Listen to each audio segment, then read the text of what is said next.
오늘 함께 나누실 말씀은 출애굽기 17장 8절로 16절 말씀입니다. 우리는 매일매일 힘든 삶을 살아왔고 매년 힘들게 지내왔습니다. 작년보다는 올해가 더 힘든 것 같습니다. 그런데 내년에는 올해보다 더 힘들지 않을까 생각됩니다. 저는 환경에 지배당해 살기보다 환경을 지배하며 살자라는 말을 좋아합니다. 환경 때문에 주저앉아 있는 것이 아닌 환경을 뛰어넘어 그 환경을 지배하며 살아가는 삶이 되어야 한다고 생각합니다. 주어진 환경 속에서 안주하며 살아가는 것은 신자의 본 모습이 아닙니다. 우리 인간에게는 잠재되어 있는 무한한 가능성이 있습니다. 단지 그 가능성을 발견하지 못하고 개발시키지 못할 뿐입니다. 그런데 그 능력을 인식한다면 우리가 상상하지 못할 그 이상의 능력들이 나타나는 것을 종종 볼 수 있습니다. 오늘 본문의 말씀을 통해서 우리 앞에 주어진 환경을 극복하며 살기 위해 필요한 것이 무엇인지를 찾고자 합니다. 정말 우리가 바라보아야 할 것이 무엇인지, 또한 그것을 통해서 어떻게 살아갈 것인지에 대한 은혜를 나누고자 합니다. 오늘 본문에는 원하지 않는 싸움을 싸워야 하는 이스라엘 백성들의 모습이 나타나고 있습니다. 하나님께서는 이스라엘 백성들이 애굽에서 430년 동안 종살이를 하며 부르짖는 그들의 소리를 들으시고 모세를 통해 그들을 구원하셨습니다. 하나님께서는 모세를 통해서 10가지 재앙을 내려 애굽을 초토화시켜 애굽이 두 손 두 발 다 들고 이스라엘 백성들을 내놓을 수밖에 없게 하셨습니다. 이스라엘 백성들은 당당히 애굽에서 나왔지만 출애굽의 여정은 그렇게 쉬운 길만은 아니었습니다. 홍해를 만나고 마라의 쓴물을 경험해야 했고 시내산에 있는 광야로 이동해 가는 도중에 르비딤이라는 곳에 이르게 되었습니다. 그런데 그곳에는 물이 없었습니다. 광야에서 물이 없다라는 것은 끔찍한 일입니다. 이 하나님께서는 모세를 통해 반석에서 물이 나게 하셔서 이스라엘 백성들을 먹이셨습니다. 그 이스라엘 백성들은 오늘 본문에 나타나 있는 아말렉에 의해 공격을 받고 있습니다. 아말렉은 당시 강한 유목민들 중에 하나였습니다.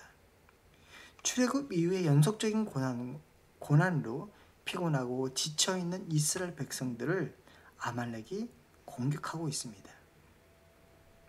본문은 이렇게 시작합니다. 8절에 때에 아말렉이 이르러 이스라엘과 르비딤에서 싸우니라. 이것은 참으로 무서운 도전이 아닐 수 없습니다. 이스라엘은 불안한 상태에서 공격을 받았습니다. 연속된 고난으로 말미암아 지치고 피곤한 상황에서 전쟁을 할 수밖에 없었습니다. 이들에게는 싸울 무기도 부족하고 제대로 훈련받은 군사도 없습니다. 군대라는 것 자체가 없는 이스라엘입니다. 광야라는 환경은 나일강 유역에 살던 그들에게 익숙하지 않은 곳이었습니다. 그런데 아말렉에게는 광야는 너무나도 익숙한 곳입니다. 이런 상황에서 이스라엘이 아말렉과 전쟁에서 승리를 한다라는 것은 보장할 수 없었습니다. 이스라엘은 승리를 보장할 수 없는 전쟁을 시작하고 있습니다. 그들은 원하지 않아도 싸워야만 했습니다. 우리의 인생도 이처럼 원하지 않는 싸움을 싸워야 할 때가 많이 있습니다. 그리고 싸울 힘도 없을 만큼 힘들고 지쳐있는 상태이지만 싸워야만 하는 상황이었습니다. 이러한 모습은 우리들의 모습이기도 합니다. 우리는 피곤하여 소진한 상태에서 회복되기도 전에 또다시 어려운 일을 만날 수밖에 없게 됩니다. 어제를 힘들게 싸웠으니 오늘은 좀 수월하지 않겠나, 쉬어가며 살아도 되지 않나, 이런 법은 없는 것 같습니다. 어제를 힘들게 싸웠지만 오늘도 동일하게 힘들게 싸워야 하는 것이 우리의 삶입니다. 그리고 우리는 이렇게 무서운 원수의 도전 속에서 싸워야만 합니다. 싸우지 않으면 패할 수밖에 없는 게 저와 여러분들의 현실이 아닙니까? 모습은 조금씩 다르다 할지라도 큰 테두리 안에서 이 모습은 벗어날 수는 없습니다. 그렇다면 우리는 어떻게 싸워야 할까요? 이스라엘은 무엇으로 싸웠습니까? 이스라엘 싸움을 통해서 우리가 어떻게 싸워야 할지를 알 수 있습니다. 아말렉의 도전에서 모세는 여호수아에게 나가서 아말렉과 싸우라고 명령하였습니다. 9절의 말씀을 보면 모세가 여호수아에게 이르되 우리를 위하여 사람들을 택하여 나가서 아말렉과 싸우라. 내일 내가 하나님의 지팡이를 손에 잡고 산 꼭대기에 서리라 라고 말씀합니다. 여호수아에게 전쟁을 명하는데 모세는 참으로 이상한 전략을 말합니다. 모세는 하나님의 지팡이를 손에 잡고 산 꼭대기에 서겠다고 말합니다. 여호수아는 나가서 싸우고 모세는 산 위에 서 있습니다. 그런데 지팡이를 잡은 모세의 손이 올라가면 이스라엘이 전쟁에서 이기고 그 손이 내려가면 아말렉이 이깁니다. 시간이 지나자 모세는 피곤하여 점점 손을 들고 있을 수 없게 되었습니다. 모세가 더 이상 팔을 올리지 못하게 되자 전쟁은 아말렉 쪽으로 기울어가고 있습니다. 그러자 해가 지도록 모세의 손이 내려오지 않도록 아론과 훌이 방법을 모색하게 됩니다. 그것이 바로 12절입니다. 모세의 팔이 피곤함에 그들이 돌을 가져다가 모세의 아래에 놓아 그로 그 위에 앉게 하고 아론과 훌이 하나는 이 편에서 하나는 저 편에서 모세의 손을 붙들어 올렸더니 그 손이 해가 지도록 내려오지 아니한지라. 이렇게 함으로 인해서 이스라엘이 아말렉과의 전쟁에서 승리하게 되었습니다. 그런데 우리가 여기서 한 가지 생각해 볼 것이 있습니다. 오늘 본문의 말씀을 보면 모세의 두 손을 들고 있음으로 인해서 전쟁에서 승리하는 모습이 보여지고 있는데, 그렇다면 오늘 본문은 어디에 초점을 두고 있습니까? 9절을 보면 모세가 여호수아에게 내가 하나님의 지팡이를 손에 잡고 산 꼭대기에 서리라 라고 말하고 있는데, 모세가 손을 들고 있을 때 그의 손에 무엇이 있습니까? 하나님의 지팡이가 있습니다. 모세는 여호수아에게 전쟁에 임할 것을 명령하면서 자신은 산 꼭대기에서 하나님의 지팡이를 들고 있습니다. 하나님의 지팡이를 든 손이 올라가면 승리하고 지팡이가 내려가면 패합니다. 그렇다면 모세가 들고 있는 하나님의 지팡이는 어떤 지팡이입니까? 모세의 지팡이를 우리는 잘 알고 있습니다. 모세의 지팡이는 모세의 소명 장면에서부터 언급됩니다. 호렙산 떨기나무 가운데 하나님의 소명을 받을 때 그는 하나님의 부르심에 대해 완강하게 거부합니다. 그래서 하나님께서는 하나님의 함께 하심의 증표로서 모세가 들고 있는 그 지팡이를 통해서 뱀이 되게 하는 기적을 보여주심으로 하나님께서 함께 하시겠다라는 증표를 삼으셨습니다. 그리고 하나님께서 출애굽기 4장 17절에 너는 이 지팡이를 손에 잡고 이것으로 이적을 행할지니라 라고 말씀하십니다. 출애굽기 4장 20절에서는 모세가 그 아내와 아들들을 나귀에 태우고 애굽으로 돌아가는데 하나님의 지팡이를 손에 잡았더라 라고 기록되어 있습니다. 40년 만에 애굽으로 돌아가는 모세에게는 아내와 아들들과 그리고 그 손에 하나님의 지팡이만이 있었습니다. 모세는 애굽에 대해 10가지의 재앙이 모세의 지팡이를 통해서 이루어졌고, 출애굽을 한 이스라엘 백성들에게 홍해라는 난관이 만났을 때에도 홍해의 기적 또한 모세가 들고 있는 지팡이를 통해 이루어졌습니다. 또한 르비딤에서 반석 가운데 생수를 낼 때에도 모세의 지팡이를 통해서 이루어졌습니다.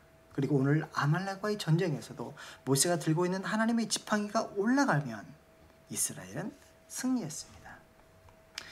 그렇다면 모세가 가지고 있는 지팡이에는 어떤 신비한 힘이 있는 걸까요? 모세가 가지고 있는 지팡이가 마치 그 도깨비 방망이와 같은 신비한 지팡이인가요? 전체 내용을 살펴보면 모세가 든 하나님의 지팡이 그 자체에 어떠한 신비한 힘이 있었던 것은 아니라는 것을 알 수 있습니다. 14절을 보면 이것을 책에 기록하여 기념하게 하고 여호수아의 귀에 외워 들리라 라고 말하고 있습니다.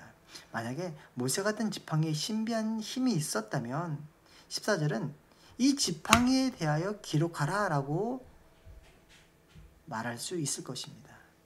그러나 그렇게 해석하기에는 말이 좀 이상합니다. 또한 14절은 내가 아말렉을 도말하여 라고 말합니다. 이 말은 하나님께서 아말렉을 도말하셨다라는 말입니다. 15절은 모세가 단을 쌓고 그 이름을 여호와 니시라라고 말하고 있습니다. 만약 모세가 든 지팡이가 전쟁을 이기게 했다면 모세는 왜 전쟁에서 이긴 후에 여호와 니시라고 말을 하였을까요? 16절은 여호와께서 맹세하시기를 여호와가 아말렉으로 더불어 대대로 싸우리라라고 말씀하고 있습니다. 이 말은 여호와께서 아말렉과 대대로 싸우시겠다라는 말입니다. 이 모든 내용을 살펴볼 때 모세가 전쟁에서 이긴 것, 이스라엘 백성들이 전쟁에서 아말렉과의 전쟁에서 이긴 것은 지팡이 때문이 아니라는 것이 결론입니다. 모세가 전쟁에서 이길 수 있었던 것, 이스라엘 백성들이 전쟁에서 이길 수 있었던 것은 하나님께서 아말렉과 싸우셨기 때문이라는 것입니다. 그렇다면 여기서 한 가지 더 생각해 볼 것이 있습니다. 만약 이스라엘이 아말렉과의 전쟁에서 이긴 것이 지팡이 때문이 아니라면 그렇다면 모세의 지팡이는 왜 등장하는 것일까요? 이 지팡이는 원래 모세가 광야에서 양을 칠 때 사용했던 것입니다. 그런데 9절은 이 지팡이를 가리켜 하나님의 지팡이라고 말합니다. 모세가 양을 칠 때 사용했던 지팡이를 왜 하나님의 지팡이라고 말하는 것일까요? 모세는 애굽에서 도망친 후에 미디안 광야에서 양을 돌보다가 80세가 되었습니다. 모세는 광야에서 40년 생활을 하면서 아무것도 스스로 할 수 없다고 생각하였습니다. 하나님께서는 그런 모세를 애굽으로 가라고 말씀하시지만 모세는 이를 거부합니다. 이 하나님께서는 모세가 가지고 있는 그 지팡이를 통해서 능력을 보이셨습니다. 하나님께서는 모세의 지팡이를 뱀으로 만드셨습니다. 이후로 이 지팡이는 비록 모세의 소유지만 하나님께서 그 지팡이를 통해 능력을 나타내셨기에 계속해서 하나님의 능력을 나타내는 도구로서 하나님의 함께하심을 나타내는 도구로서 사용되어지기 때문에 이 지팡이를 가리켜 하나님의 지팡이라고 말하게 됩니다. 구약 하나님께서는 애굽에서 지팡이를 통해 여러 가지 이적을 행하셨습니다. 지팡이를 통해 홍해가 갈라지고 르비딤에서 반석에서 물을 내게 하셨습니다.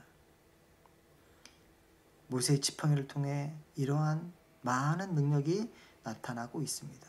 모세의 지팡이는 하나님의 능력을 나타내는 상징적인 역할을 하게 되었습니다.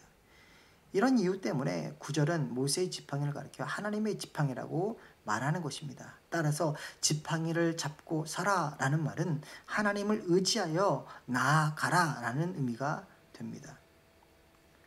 모세가 하나님을 신뢰하고 의지할 수 있었던 것은 무엇입니까?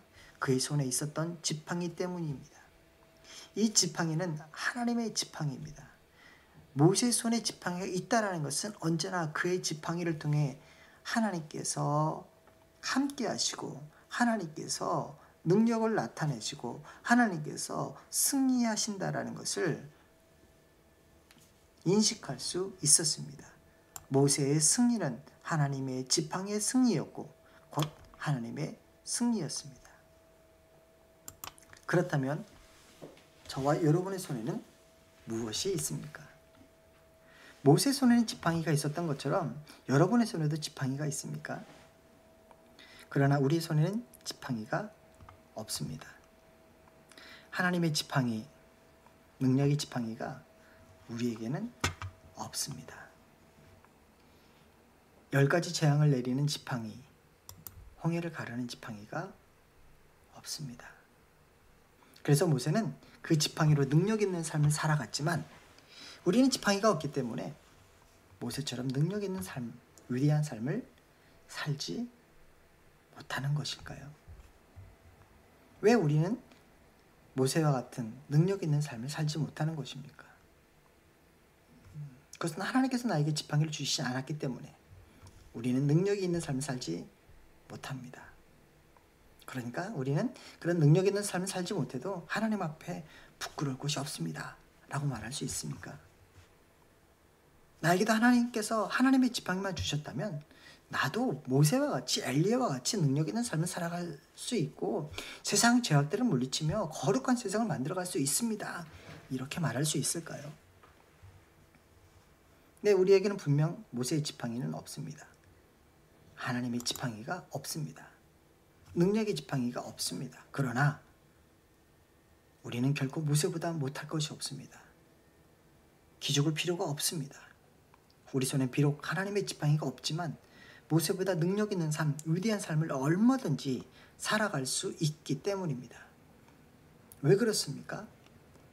모세의 지팡이 정도가 우리 손에 있다 없다가 아니라 하나님의 능력 자체가 우리에게 있기 때문입니다.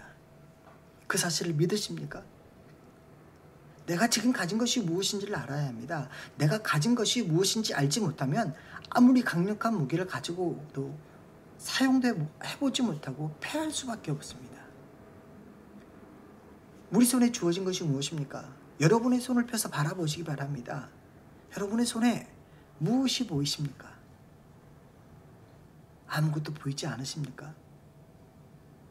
사랑하는 성도 여러분, 예수님의 흔적이 여러분의 손에 보이십니까? 사도 바울은 이렇게 말합니다. 갈라디아서 6장 17절에 이후로는 누구든지 나를 괴롭게 하지 말라. 내가 내 몸에 예수의 흔적을 지니고 있노라 라고 말하고 있습니다. 저는 우리가 손을 폈을 때 바울과 같이 우리 손에 있는 것은 모세의 지팡이와 같은 것이 아니라 예수님의 흔적이 남아있음을 보아야 하지 않을까라고 생각합니다. 고린도후서 13장 4절의 말씀을 보면 그리스도께서 약하심으로 십자가에 못 박히셨으나 하나님의 능력으로 살아계시니 우리도 그 안에서 약하나 너희에 대하여 하나님의 능력으로 그와 함께 살리라. 예수 그리스도께서 십자가를 지심으로 우리를 구원하셨습니다. 우리를 구원하심으로 이제 성령께서 우리 안에 내주에 계십니다. 성령의 능력이 그대로 우리 안에 임하게 되었습니다. 모세는 지팡이를 통해서 하나님의 능력을 인식했지만 이제 우리는 예수 그리스도의 그 십자가 사건을 통해서 성령의 능력을 소유하게 되었습니다. 그래서 우리는 약하지만 우리는 보잘것없지만 하나님의 능력으로 살아가는 존재입니다. 그런데 우리가 이것을 인식하지 못하기 때문에 우리는 자꾸 외형적인 것을 찾고 의지하려 합니다. 하나님을 보지 못하고 그의 능력을 인식하지 못하므로 자꾸 우리는 하나님이 아닌 세상적인 것을 의지하고 사람을 의지하고 물질을 의지하는 것 아니겠습니까? 사랑하는 성도 여러분, 우리에게는 눈에 보이는 지팡이가 이제는 필요 없습니다. 세상적인 방법들이 필요하지 않습니다. 예수님의 그 십자가 사건을 통해서 이루신 그 구원의 영광을 바라보시길 바랍니다. 예수님만을 바라보시길 바랍니다. 그분이 내 안에 계시는지, 그분의 흔적을 내 몸에 지니고 있다면 우리는 그분의 능력 또한 내 안에 있음을 믿으시길 바랍니다. 그러므로 우리는 승리의 삶을 살아야 합니다. 우리의 승리가 아니라 하나님의 승리가 우리의 승리가 되는 것입니다. 모세가 하나님의 지팡이를 들었을 때 승리했듯이 우리는 예수 그리스도를 나타내야만 합니다. 오직 예수 그리스도만을 나타내는 삶을 살아갈 때 예수 그리스도의 승리가 우리의 승리로 주어지게 됩니다. 하나님께서 아말렉을 절멸하신 이유는 신명기 25장 18절에서 피곤한 자, 연약한 자를 치는 게릴라 작전으로 이스라엘을 괴롭게 했기 때문이다 라고 말합니다.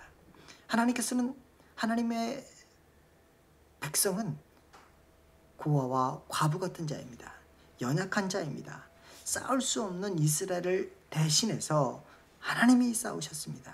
광야에서 지치고 피곤한 이스라엘 대신해서 이스라엘을 치는 대적을 하나님께서 친히 물리쳐 주셨습니다. 그래서 여호와 니시, 하나님의 승리의 깃발이 되어 주셨습니다.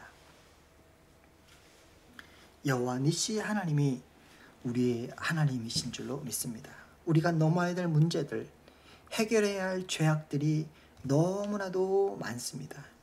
힘겨운 문제들, 넘기 힘든 그 환경 등을 우리는 물리쳐야 합니다. 이 모든 것들이 무섭게 도전해 올 때 우리는 맞서 싸울 수 있는 유일한 무기가, 모세에게는 하나님의 지팡이이지만 우리에게는 바로 예수 그리스도이십니다. 예수 그리스도만이 우리의 승리가 되시고 우리의 삶을 회복해 주실 줄로 믿습니다. 히브리서 4장 14절로 16절의 말씀을 읽고 말씀을 마치도록 하겠습니다. 그러므로 우리에게 큰 대제사장이 계시니 승천하시니 곧 하나님의 아들 예수시라. 우리가 믿는 도리를 굳게 잡을지어다. 우리에게 있는 대제사장은 우리의 연약함을 동정하지 못하실 이가 아니요 모든 일에 우리와 똑같이 시험을 받으신 이로되 죄는 없으시니라. 그러므로 우리는 긍휼하심을 받고 때를 따라 돕는 은혜를 얻기 위하여 은혜의 보좌 앞에 담대히 나아갈 것이니라. 예수 그리스도의 흔적을 내 몸에 가지고 있음으로 인한 승리의 은혜가 여러분께 함께 하시길 주님의 이름으로 축원합니다.